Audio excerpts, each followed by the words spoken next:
اللہ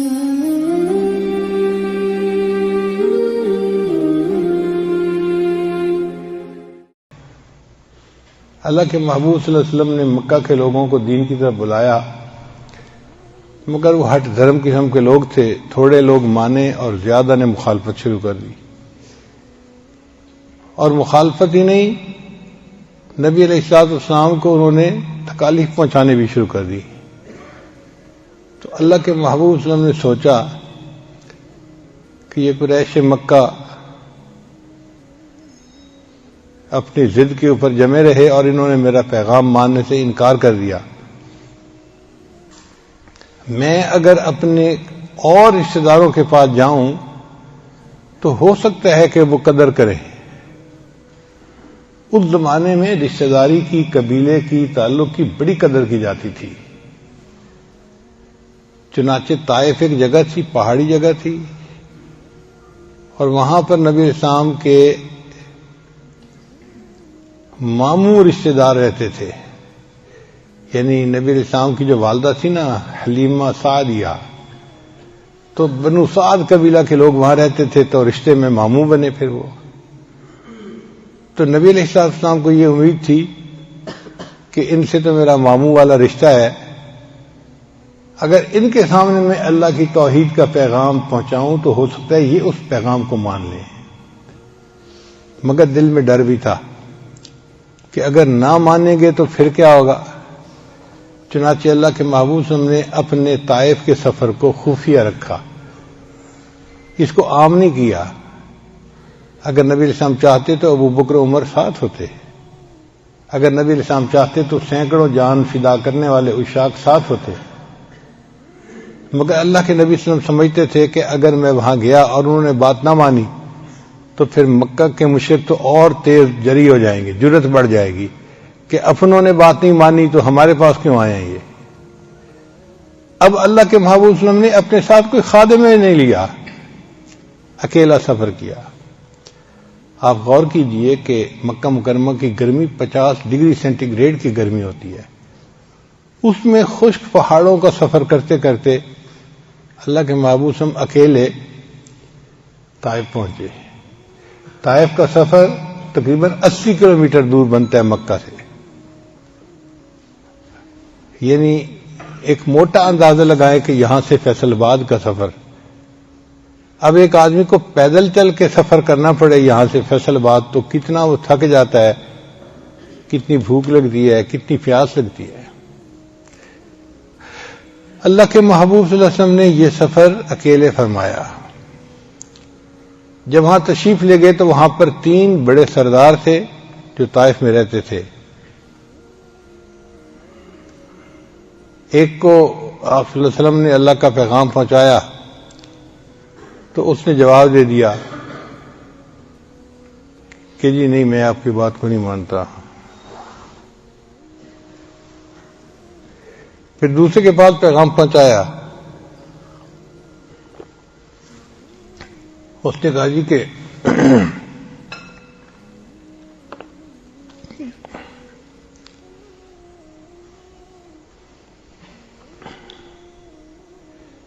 میں بھی آپ کی بات کو نہیں مانتا، اور تیسرے نے کہا کہ میں اس بات کو سننا ہی نہیں چاہتا، میں کیوں سنوں۔ یعنی تینوں نے ایک طرح سے انکار کر دیا، لیکن چونکہ رشتہ داری کا ایک تعلق تھا تو اس کا لحاظ کرتے ہوئے انہوں نے یہ کہا کہ جی آپ آئے تو ہیں یہاں، لیکن آپ اس شہر میں رہ نہیں سکتے، آپ یہاں سے فوراً واپس چلے جائیں۔ دوسرے الفاظ میں انہوں نے شہر سے نکلنے کے لیے کہہ دیا۔ اب ایک بندہ جو 80 کلومیٹر کا سفر کر کے آیا ہو اور اس کو بیٹھنے بھی نہ دیا جائے، آرام بھی نہ کرنے دیا جائے، اور کہہ دیا جائے جی کہ آپ واپس جائیں، تو سوچیں کتنی مشقت ہوتی ہے اس کے اوپر۔ پھر یہیں تک نہیں، ان سرداروں نے لڑکوں کو کہہ دیا کہ یہ دیوانہ قسم کا بندہ ہے جو ہمارے بتوں کو برا کہتا ہے، تو اس کو شہر سے باہر نکالو، یعنی لڑکے پیچھے لگا دیے۔ اب وہ لڑکے جو تھے ان کے ہاتھ میں پتھر تھے اور وہ پتھر مارتے تھے نبی علیہ السلام کو. اتنے انہوں نے پتھر مارے کہ محبوب صلی اللہ علیہ وسلم کو جو جوتا مبارک تھا نا، نالین مبارک، وہ خون سے بھر گیا تھا. اور عربوں میں تو مہمان نوازی مشہور تھی. ایک بندہ 80 کلومیٹر کا سفر پیدل طے کر کے آیا ہے، انہوں نے روٹی پانی بھی نہیں پوچھا، اور اسی بھوک کی حالت میں، تھکاوٹ کی حالت میں نبی علیہ السلام کو شہر سے باہر جانا پڑا. اور اوپر جو انہوں نے ہیوملٹی کی وہ اس کے علاوہ تھی. اپنی طرف سے تو انہوں نے بے عزت کر کے نکال دیا. جب نبی علیہ السلام شہر سے باہر آ کر بیٹھے تو اللہ کے حبیب صلی اللہ علیہ وسلم کا دل بہت مغموم تھا. نبی علیہ السلام نے اس وقت ایک دعا مانگی، اللہم الیک اشکو ضعف قوتی وقلت حیلتی وہوانی علی الناس. اے اللہ، میں اپنی قوت کی کمزوری کی اور اسباب کی قلت کی اور لوگوں کے سامنے اپنے کمزور ہونے کا شکوہ آپ کے سامنے عرض کرتا ہوں. انت ارحم الراحمین. اے اللہ، آپ سب رحم کرنے والوں سے زیادہ رحم کرنے والے ہیں. الی من تکلنی الی عدو یتجہمنی. اے اللہ، آپ مجھے دشمن کے سپرد کرتے ہیں جو میرے اوپر تو شروع ہوتا ہے، غصہ کرتا ہے. او الی قریب ملکتہ امری. یا کسی قریب کو کہ اس کے حوالے آپ نے میرے امر کو کر دیا. ان لم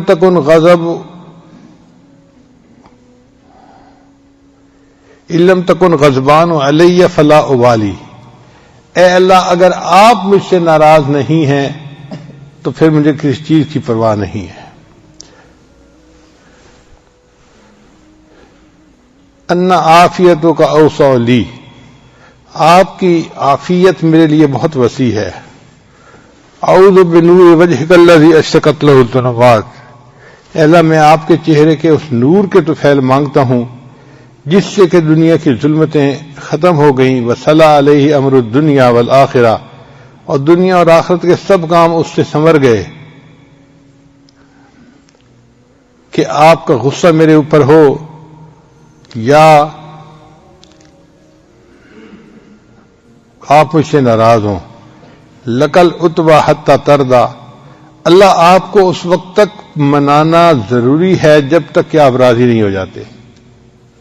آپ ذرا اندازہ لگائیے اس دعا کے الفاظ کا کہ محبوب صلی اللہ علیہ وسلم نے کتنی عاجزی کے ساتھ اللہ کے سامنے فریاد عرض کی، لا حول ولا قوت الا بک.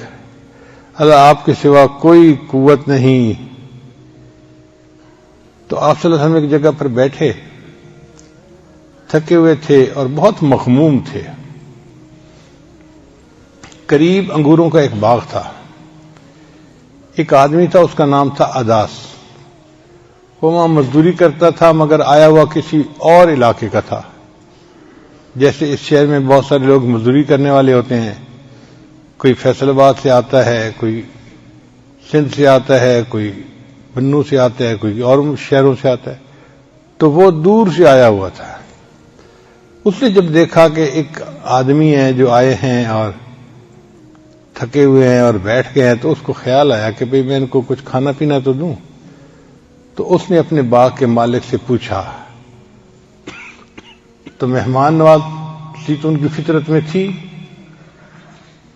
وہ اگرچہ باغ کا مالک کافر تھا، شیبہ کا اور ان کا باغ تھا، اس نے اجازت دے دی.